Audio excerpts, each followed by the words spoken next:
जय Hind and hello दोस्तों, स्वागत है आप सभी का आज की इस वीडियो में। आज की इस वीडियो में हम बात करने वाले हैं एसएससी जीडी भर्ती 2025 के एग्ज़ाम के एनालिसिस के बारे में। तो दोस्तों वैसे तो मुझे ये एनालिसिस आपका जो है टाइम रहते करा देना चाहिए। जैसे कि आप सभी को पता है आपका जो एग्ज़ाम है फर्स्ट शिफ्ट का 9 से 10 बजे के बीच में आपका जो है कि एग्ज़ाम हुआ था, बट अभी तक इसका एनालिसिस जो है क्वेश्चन मुझे नहीं मिल पाए थे, तो इस वजह से एनालिसिस भी इसका नहीं हो पाया था। तो यहाँ पे जितने भी क्वेश्चन हैं सारे यहाँ पे अरेंज कर दिए गए हैं। तो यहाँ पे 4 फरवरी की फर्स्ट शिफ्ट के आप लोग इस वीडियो को एंड तक देखना, सभी क्वेश्चन का एनालिसिस कराया जाएगा। साथ ही साथ आप लोग टेलीग्राम चैनल को भी ज्वाइन कर लीजिए। टेलीग्राम चैनल का लिंक वीडियो की डिस्क्रिप्शन में दे दिया है ज्वाइन करने का, ठीक है। तो जाइए आप लोग टेलीग्राम चैनल को भी ज्वाइन कर लीजिए। साथ ही साथ आपको ये दोस्तों पीडीएफ भी टेलीग्राम पे दे दी जाएगी, ठीक है। और चलिए दोस्तों यहाँ पे क्वेश्चन देख लेते हैं कैसे कैसे क्वेश्चन यहाँ पे पूछे गए थे।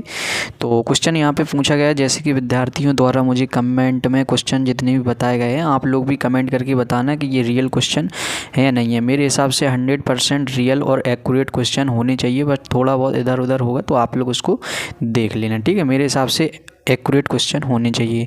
पूछा गया था 2011 की जनगणना के अनुसार भारत में लिंगानुपात कितना था। तो लिंगानुपात दोस्तों यहाँ पे 1000 पुरुषों पर 943 महिलाएं थी, आप सभी को पता होना चाहिए। तो लिंगानुपात के बारे में कुछ अदर फैक्ट्स हैं यहाँ पे। तो लिंगानुपात का मतलब होता है किसी जनसंख्या में पुरुषों की जनसंख्या और महिलाओं की जनसंख्या का अनुपात। 2011 की जनगणना के मुताबिक भारत में लिंगानुपात 943 था। तो इस क्वेश्चन का राइट आंसर 943 हो जाएगा। 2001 की जनगणना के मुताबिक भारत का लिंगानुपात 933 था, ठीक है।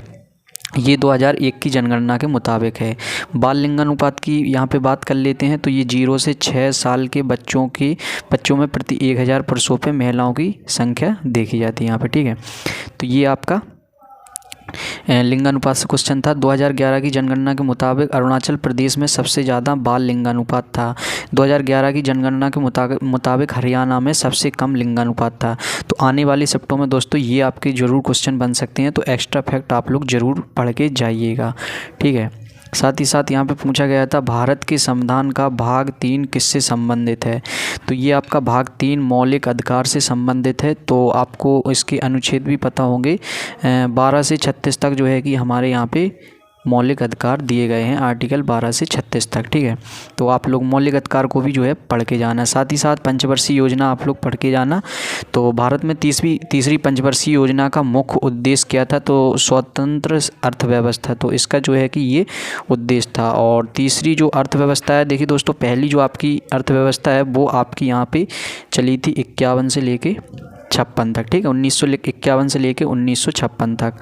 दूसरी चली थी आपकी 1956 से लेके, ये आपकी दूसरी पंचवर्षीय योजना चली थी 61 तक, ठीक है। और यहाँ पे तीसरी पंचवर्षीय योजना जो आपकी चली थी वो चली थी 1961 से लेके 1966 तक। तो ये जो है पंचवर्षीय योजना आपकी तीसरी थी, ठीक है। और इसके बाद जो है कि यहाँ पे 3 साल का जो है आपका यहाँ से 66 से लेके 1966 से लेके 66 और 67 और यहाँ पे 68, साथ ही साथ 68 और 69, ठीक है। तो आपका ये यहाँ पे आप लोगों को पता होगा 3 साल का गैप यहाँ पे रहा था। बात कर लेते हैं तीसरी पंचवर्षीय योजना। तो यहाँ पे आप लोग देख सकते हैं योजना का मुख्य उद्देश्य कृषि पर जोर देना और गेहूं के उत्पादन में सुधार करना था। यह 1951 से 66 की अवधि के लिए बनाया गया था। यह 1961 से 66 की अवधि के लिए बनाया गया था।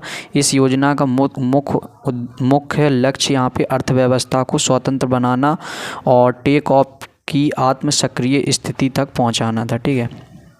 यहाँ पे चीन युद्ध के कारण यह योजना 5.6% की वृद्धि दर हासिल नहीं कर सकी थी और ये विफल हो गई थी। नेक्स्ट यहाँ पे क्वेश्चन पूछा गया था गुरु M.K. सरोजा को निम्नलिखित में से किस नृत्य के अथक प्रयास के लिए पद्म श्री से सम्मानित किया गया था। तो इनको भरतनाट्यम के लिए सम्मानित किया गया था। नेक्स्ट यहाँ पे क्वेश्चन पूछा गया था अशोक के अधिकांश अभिलेख किस भाषा और किस लिपि में लिखे गए हैं। तो इस क्वेश्चन का राइट आंसर यहाँ पे था प्राकृत और ब्राह्मी लिपि में। इससे जुड़ी कुछ एक्स्ट्रा फैक्ट हैं दोस्तों। अशोक के अधिकांश अभिलेख 3 भाषाओं में लिखे गए थे, प्राकृत, यूनानी और अरामाइक। ठीक है, तो ये 3 भाषाओं में इनके जो है कि शिलालेख लिखे गए थे। बात कर लेते हैं प्राकृत शिलालेख मुख्य रूप से खरोष्टी और ब्राह्मी लिपियों में लिखे गए थे।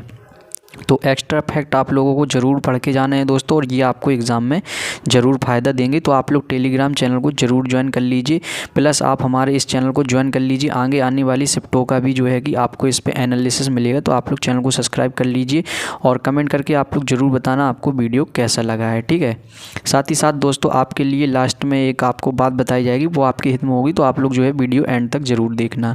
तो यहाँ पर उत्कृष्ट गैसें आवर्त सारणी के समूह में किस समूह में पाई जाती हैं? तो इसका राइट आंसर था यहाँ पे उत्कृष्ट गैसें आवर्त सारणी के समूह 18 में पाई जाती हैं। इन्हें निष्क्रिय गैसें भी कहा जाता है। उत्कृष्ट गैसों के कुछ उदाहरण ये रहे, जैसे कि हीलियम हो गया, नियॉन और आर्गन, क्रिप्टॉन और जेनॉन और रेडॉन। तो यहाँ पे ये आपका गैसें रहने वाली हैं।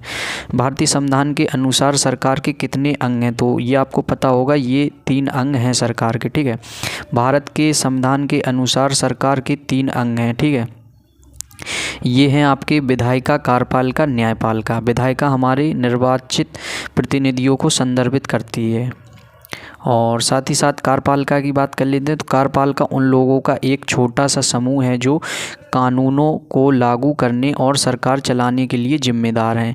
न्यायपालिका इस देश में न्यायालयों की व्यवस्था को संदर्भित करती है।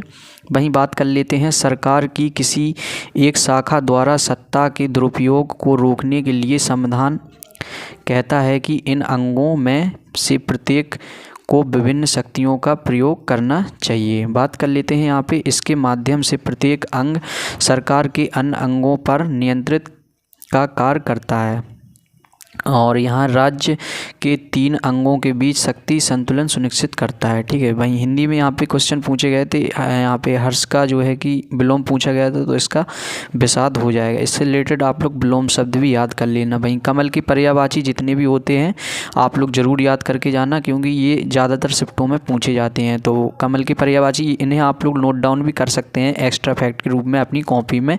जितना एनालिसिस कराया जाएगा आगे आने वाली शिफ्टों में आपको ज़रूर फ़ायदा मिलेगा। तो यहाँ पे कमल के पर्यायवाची हो जाएंगे पंकज, पद्म, सरोज, जलज, नीरज, अरविंद, नलिन, उत्पल, पुंडरीक, तामरस। तो ये आपके जो है कि कमल के पर्यायवाची हो जाएंगे। पूछा गया था खेद होना मुहावरे का अर्थ है किसी अपराध या त्रुटि के लिए दुखी होना या पछताना। ठीक है, तो इसका ये राइट आंसर हो जाएगा। नेक्स्ट क्वेश्चन जीएस से था, टिप्पाणी जो है किस राज्य का एक नृत्य नाटक है? तो ये गुजरात का जो है कि आपका नाटक था। पूछा गया था दोस्तों पंडित शिव कुमार शर्मा किस वाद्य यंत्र से संबंधित हैं? तो ये संतूर वादक थे। ठीक है, ये आपके संतूर वादक थे, भारतीय संगीत वाद्य यंत्र और वादक। तो यहाँ पे दोस्तों ये एक्स्ट्रा फैक्ट आप लोग ज़रूर याद कर लेना, क्योंकि दोस्तों इससे ज़रूर क्वेश्चन पूछा जाएगा।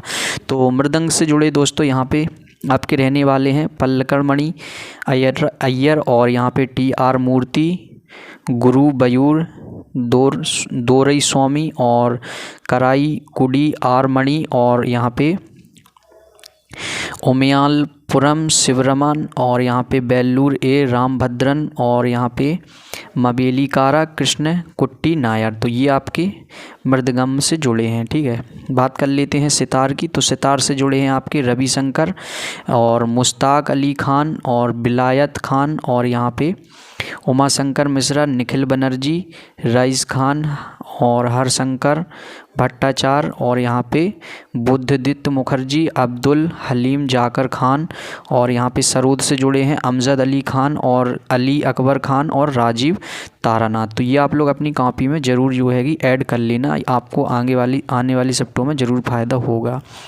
यहाँ पे वलियन से जुड़े हैं यहाँ पे बीजी जोग और लालगुड़ी, जयरामन, TN कृष्णन, यहूदी मुनिहीन और MS गोपाल कृष्णन, कुन्नूकुड़ी वैद्यनाथन और कल्याण कृष्ण भगवंतर। ठीक है, तो ये आपके रहने वाले हैं बुलियन से जुड़े। बात कर लेते हैं यहाँ पे संतूर वादक। तो शिव कुमार शर्मा और तरुण भट्टाचार्य, भजन सोपारी। तो ये आपके संतूर वादक रहने वाले हैं। बांसुरी की बात कर लेते हैं। तो यहाँ पे N रमानी और हरिप्रसाद चौरसिया, TR महालिंगम, पन्नालाल घोष, TS शंकरन, और यहाँ पे सिक्किल सिस्टर्स, ठीक है। तो ये आपके रहने वाले हैं बांसुरी से जुड़े। बात कर लेते हैं मैंडोलिन से जुड़े यू श्रीनिवास, एस बाल मुरली कृष्णा, तो ये आपके मैंडोलिन से जुड़े हैं। पियानो से सुरजीत चटर्जी और कैखोस सापुर जी और यहाँ पे सोराब जी, ठीक है, ये जुड़े हैं। शहनाई की बात कर लेते हैं बिस्मिल्लाह खां, बागेश्वरी, गमर, बड़े गुलाम अली, तो ये आपके इससे जुड़े हैं। बात कर लेते हैं तबला की, तो तबला से अल्लाह रखा खान, जाकिर हुसैन, शंकर घोष, यहाँ पे अवध मिस्त्री, रिबा सिवा और यहाँ पे संत प्रसाद, शेख दाऊद, साथ ही साथ यहाँ पे शराफत अहमद खान, किशन महाराज अहमद, तरकुआ पंडित, सामता प्रसाद, तो ये आपके इससे जुड़े रहने वाले हैं। एक क्वेश्चन ये पूछा गया था आपका, ATM ऑटोमेटेड टेलर मशीन किस क्षेत्र में आता है, तो ये आपको पता होगा, ये आपका तृतीयक क्षेत्र में आता है। तो यहाँ पे क्षेत्रों से जुड़े क्वेश्चन यानी कि आपकी अर्थव्यवस्था से जुड़े पूछे गए थे, तो प्राथमिक क्षेत्र में आपके कृषि, वानिकी यानी कि जो इतनी प्राकृतिक चीज़ें हैं वो आपकी जो है यहाँ पे प्राथमिक क्षेत्र में पूछी जाती हैं। मछली पकड़ने और खनन जैसे पृथ्वी से कच्चे माल की निकासी से संबंधित है। द्वितीय क्षेत्र में कच्चे माल के प्रसंस्करण से तैयार माल जैसे निर्माण और ऊर्जा से संबंधित है। तृतीय क्षेत्र में परिवहन, संचार, शिक्षा, स्वास्थ्य जैसी सेवाओं के प्रावधान से संबंधित है तृतीय क्षेत्र। और यहाँ पे इंटरनेट कैफ़े, ये भी तृतीय क्षेत्र से है। ATM बूथ और कॉल सेंटर ऐसी सभी व्यवसायों के उदाहरण हैं जो सेवाएं प्रदान करते हैं, इसलिए वे तृतीय क्षेत्र में आते हैं। सीधी सी बात है, जो भी आपकी सेवा प्रदान करते हैं वो आपके तृतीय क्षेत्र में आते हैं, ठीक है। तो दोस्तों ये हमारे जो है कि क्वेश्चन यहाँ पे पूछे गए थे। अभी तक इतने ही क्वेश्चन मिल पाए हैं। आगे आने वाली शिफ्टों में जितने भी क्वेश्चन मिलेंगे तो आप लोग हमारे टेलीग्राम को ज्वाइन कर लीजिए। वहीं पे दोस्तों ये आपको PDF दे दी जाएगी। साथ ही साथ आपको मैं बता दूँ SSC GD 2025 PDF एंड कुछ SSC GD 2025 की PDF छात्राओं की समृद्धि पर आधारित और इम्पोर्टेंट टॉपिक्स वाइज यानी कि एक्स्ट्रा फैक्ट के साथ जो आपके आने वाले एग्ज़ाम में आपको फ़ायदा देंगे। प्रत्येक दिन की शिफ्टों पर आधारित 50 प्रश्नों का क्विज शाम को 9 बजे आपको देखने को मिलेगा, हिंदी एंड इंग्लिश दोनों मीडियम में। BELT SSC GD 2025 एग्ज़ाम तक बाई करने के लिए आप लोग इन नंबर पर जो है व्हाट्सअप मैसेज कर सकते हैं, ठीक है। तो ये आपके लिए ज़रूरी सूचना थी लास्ट में, जैसे कि मैंने आपको बताया था। दोस्तों आप लोग हमारे टेलीग्राम चैनल को ज्वाइन कर लीजिए। साथ ही साथ हमारे यूट्यूब चैनल को भी जो है कि सब्सक्राइब कर लीजिए।